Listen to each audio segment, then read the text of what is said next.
Warning, this content may be upsetting or disturbing to some audiences. Face and head stomped on so hard until it just...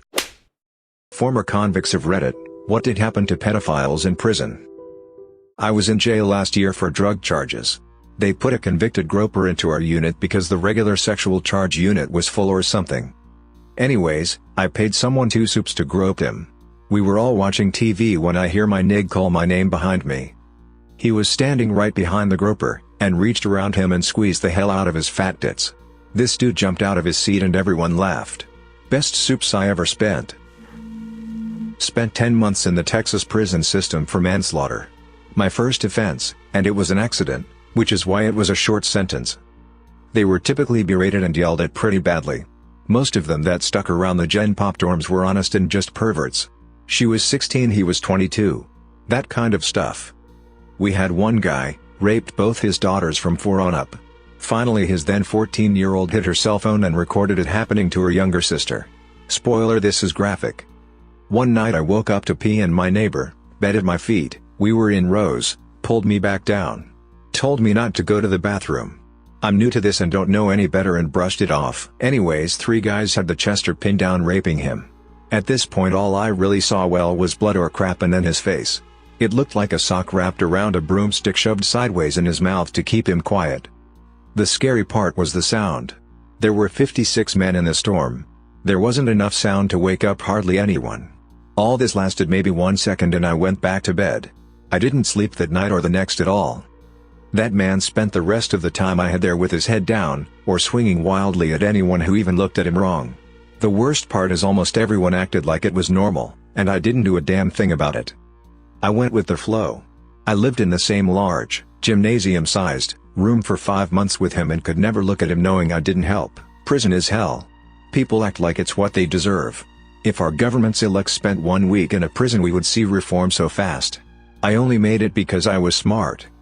A few well-respected people basically said this guy's not coming back, don't mess with him, and I would build a tattoo gun or a radio, steal from work. Guards never looked twice at me. I still got stabbed, got beaten and had to hurt a few people. For anyone wondering, I crashed going 14 miles per hour over the limit, 74 in a 60, my best friend didn't have a seatbelt on and flew out when we flipped. I doubt I'll ever be normal and can hardly live with myself some days. I admitted to the EMT to drinking 4 hours prior to the crash. I thought my legs were broken and wanted to be honest before I got pumped full of meds. Even though I knew I was okay to drive and the blood work came back negative, a cop had me saying it on video and I got charged with manslaughter. Apparently screaming sorry at the top of my lungs at my dead friend's body, looked bad too, according to my lawyer, and made me look guilty. I signed a plea. Ex of mine went to prison in Brazil. Said an offender came in after he was processed. Both the inmates and the guards dressed him in a dress, wig, put lipstick on him, put out cigarettes on him, and beat the crap out of him. Didn't know if he made it or not. Most Chesters I encountered in jails and prisons were older, white guys. There were a few there for sexual relations with girls who were 15 when they were 18, and they are generally left alone as it is a situation many people might find themselves in as an 18-year-old kid. Older dudes do not get that leeway though. They are beaten, extorted, robbed, raped themselves, or killed by the alpha inmates. They really didn't like to kill the guys at the camp I was on as they are, like I said, older white guys. They typically have money on their books and go to commissary every week. They are an endless source of hygiene products and snacks. I've seen a line of inmates outside of a Chester's cell door with a list of items they each want him to order. For his sake, he better hope he's got the money on his books to satisfy all their wants. If he doesn't, it never ended well for him. At a county jail I was in Northern Virginia 1997, they would bring food carts up to each block with the appropriate number of trays and drinks for each inmate to receive one meal.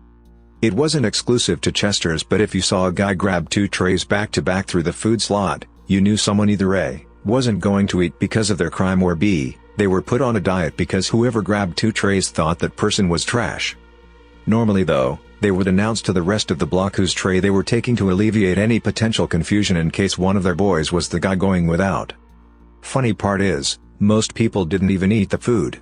They waited until everyone had access to their boxes. We were locked out of our cells in the day room every morning at 7:30, and made burritos, ramen, chips, meat, cheese etc. for dinner. Correctional officers know what's going on, they don't really seem to care though. I guess overall they get it the worst. A lot of guys are there to do their time and go home or do their time as drama-free as possible. All bets are off though when it comes to Chesters. I kind of felt bad for them, to be honest. What makes him so much worse than me? Sure, I didn't molest kids, but what makes their crimes of murder, armed robbery and rape any less life-changing or traumatic for their victims? I did see a Chester beat the absolute dog crap out of two guys in his cell one night though. That was pretty rad. Dude was like 26, girl lied and said she was 19, 15, and he got some time. He ended up throwing one of them off the tier onto a table in the day room. I never root for sex offenders per se, but that was awesome. This is from one specific maximum security federal prison. There are so many different types of jails and prisons with varying levels of security and huge variables in population type. Obviously what I experienced doesn't mean that every single other jail and prison is like this. When you first get there, your counselor will ask you if there's any reason that you can't walk the yard or be in general population. This is usually where you make the decision to do your time in the SHU all alone, or take your chances out with everyone else. You do need to have a good reason though: child molester, gang issues, there's a hit on you from the last place you stayed, you're a snitch, etc. When you get settled in, the shot caller from your race will approach you. You're told something like this: you have 1 week to get us your paperwork so we can make sure you're not a trauma or have no Rule 35s. If you don't provide this in a week, we'll kill you. Here's a toothbrush, some snacks, some soap, let me know if you need anything. Chamo equals child molester. Rule 35 equals reduced sentence for snitching on someone. So, you show them your paperwork, and if you're clean you're good to go.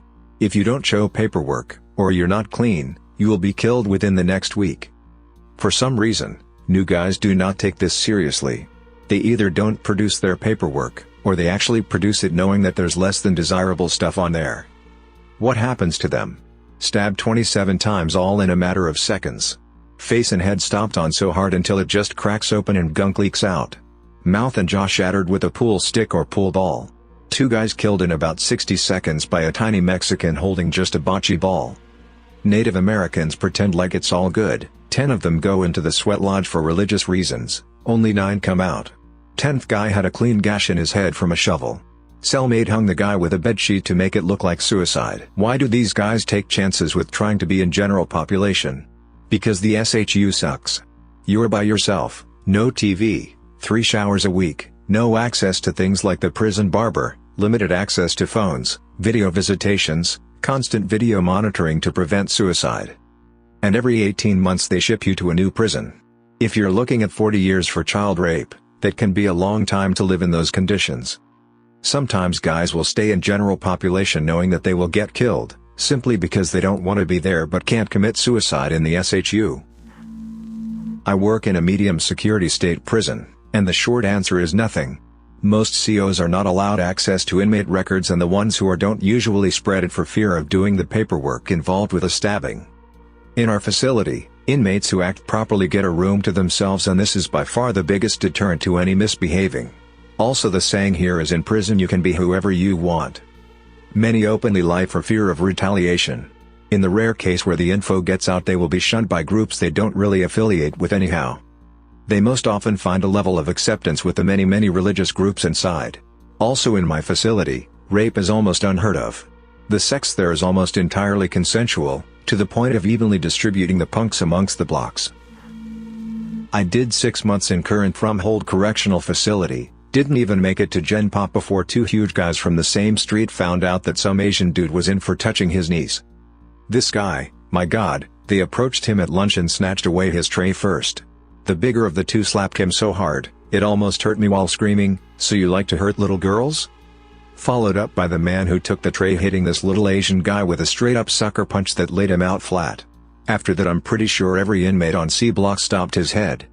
COs had pepper spray flying everywhere, and when all was said and done, the pedo was taken to the hospital and the rest of us didn't get dinner because we were locked down for 24 hours.